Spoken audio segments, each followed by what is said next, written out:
ఎట్లా పెట్టిస్తారు మీరు సిగ్నేచర్స్? ఇది ఈరోజు ఇప్పుడు ఇచ్చింది నా సిగ్నేచర్ ఇది, ఇక్కడ ఇచ్చిన దానికి సిగ్నేచర్ ఇది. ఇక్కడ ఇవ్వకముందే సిగ్నేచర్స్ ఎట్లా పెట్టిస్తారు?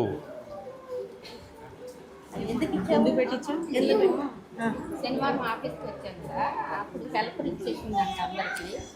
నేను శనివారం వేసేసింది సార్. ఇక ఇవాళ చూపిద్దామని, ఇవాళ డేట్లు వేద్దామని వచ్చాను సార్. వీళ్ళకందరూ డిస్ట్రిబ్యూషన్ అయిపోయిందా?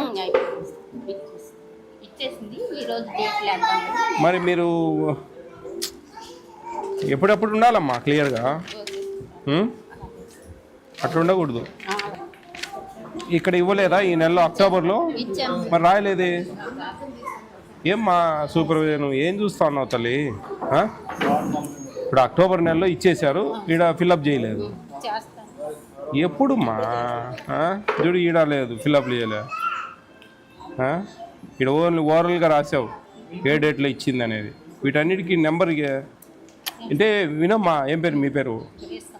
గ్రేసమ్మా. నేను చెప్పేది ఏంటంటే ఈ అనుమానాలకు తావిస్తాయి. నువ్వు కరెక్ట్ చేస్తున్నావు, చేయట్లేదు. నీ అటెండెన్స్ చూస్తే నాకు అర్థమైంది, బాగా చేస్తుంది ఈమె, కరెక్ట్గా ఉన్నాయి. అటెండెన్స్ విపరీతంగా వేస్తూ ఉంటారు మామూలుగా.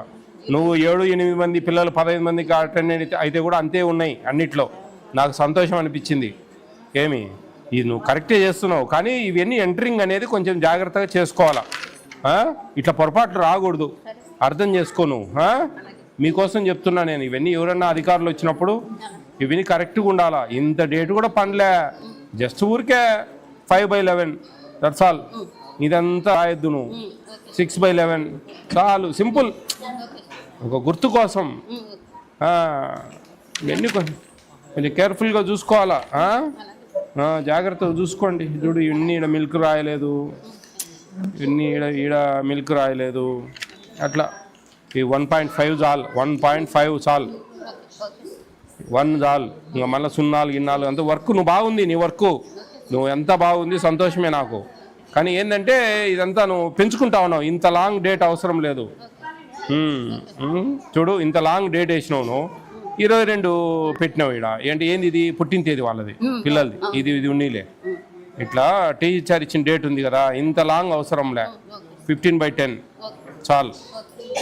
చూసుకోమ్మా. చెప్పండి కొంచెం వాళ్ళకి ఈజీ వర్క్ చెప్పండి. అసలే వాళ్ళకి నానా గందరగోళం అన్నీ పెట్టారు మీరు.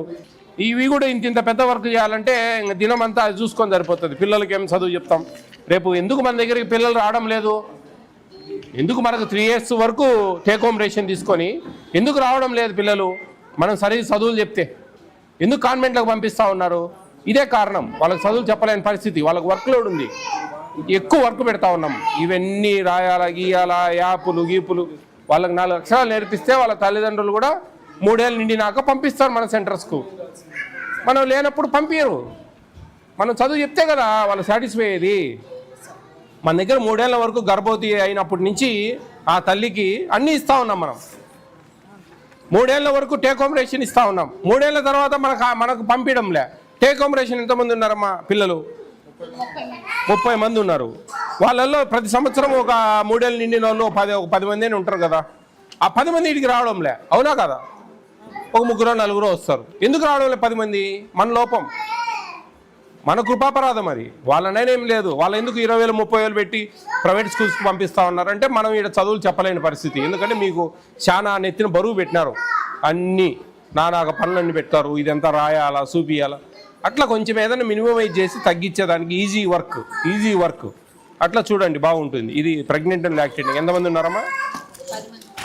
వాళ్ళు వీళ్ళు కలిపి 10 మంది, 11. సర్లే, ఒకటి అటో ఇటోలే. కొత్తగా జాయిన్ అయింది. వీళ్ళందరూ సక్రమంగా అన్నీ ఇస్తున్నారా? సేమ్ ఇది కూడా అదే పరిస్థితి. చూడు, సంతకాలు ఉన్నాయి, ఎన్ని ఎంటర్ కాలే. ఈ నెల అంటే సరే, పోయిన నెల కూడా ఎంటర్ కాలే. మీరేం చేస్తూ ఉన్నారు? కాదమ్మా, ఈ గుడ్లు తేదీ ఏడ ఎంటర్ అయింది? ఫస్ట్ ఫేజ్ ఎంటర్ కాలే కదా. సెకండ్ ఫేజ్ అంటే నువ్వు నిన్న చెప్పినావు ఇందాక, నేను నమ్మినా. మరి ఫస్ట్ ఫేజ్ కూడా అట్లే ఉంది పరిస్థితి. పొరపాటు జరగకూడదమ్మా, చూసుకో జాగ్రత్తగా. ఇదంతా రాయగాకు డేటు. 16/10 చాలు, అంతే. ఈ బాక్స్లో ఇదంతా వర్క్ పెట్టుకోవాలి ఎక్కువ. జాగ్రత్త చేయాలా. ఎన్ని ఉన్నాయి? 650. చూడు, ఆమె క్లారిఫికేషన్ తీసుకోండి ఫస్ట్. ఏదో ఉంటుంది 652 డ్యామేజ్. సార్ అది అవుతుందా? ఫ్లడ్ అప్పుడు ఈ డ్యామేజ్ 652 తక్కువ ఉన్నాయా? 71. ఆ? మరి అవి ఫ్లడ్స్ అప్పుడు డ్యామేజ్ అండి. డ్యామేజ్ అండి అవి. సర్లేండి చూసుకోండి అది క్లియర్గా. డ్యామేజ్ అయిపోయింది. డ్యామేజ్ అయిపోయినాయి, వెళ్ళిపోయినాయి. చూపిస్తున్నామండి. అది మనకి లెటర్ వచ్చే వరకు సింగనగర్లో లాస్ట్ టైం ఫ్లడ్స్ అప్పుడు ఆ ప్రాబ్లం వచ్చింది. ఆ ప్రాబ్లం అప్పుడు ఆ డ్యామేజ్ అయినాయి. ఆ డ్యామేజ్ అట్టే చూపిస్తూ ఉంది రికార్డు. ఒకసారి క్లియర్ చేసి ఫ్రెష్గా రాసుకోండి అమ్మా. సార్ మన డైరెక్టరేట్ నుంచి లెటర్ ఇవ్వాలి సార్. వచ్చాక అది క్లియర్. సర్లేదు, ఇబ్బంది ఏం లేదు. ఆయమ్మ ఎవరు? మీ ఇది గవర్నమెంట్ బిల్డింగేనా?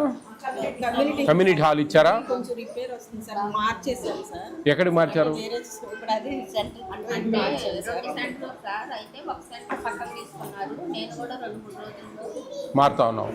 ఇది బాగానే ఉంది పెద్దగా, అంటే స్లాబ్ కొంచెం ప్రాబ్లం. ఈ ఫ్లడ్స్ అప్పుడు జరిగిందా ఇది? వీడికి నీళ్ళు వచ్చేసాయా? ఎంతవరకు వచ్చాయి? అక్కడి వరకు నీళ్ళు వచ్చాయా? ఓయమ్మా, అన్ని పాడైపోయాయమ్మా. రైస్ గీస్ అంతా ఎన్ని రోజులు క్లియర్ అయింది అది? రైస్ నాకు 6 కేజీలే సార్. అప్పటికి ఉండేది పప్పు 3 కేజీలు సార్, మిల్క్ 2 కేజీలు వేయడం. ఇదే ఇచ్చేసాం సార్ అప్పుడే. మొత్తం వచ్చినాయి మొత్తం. ఓకే, జాగ్రత్త చేయమ్మా గ్రేస్ అమ్మా. Thank you sir. Very good, బాగా చేయి.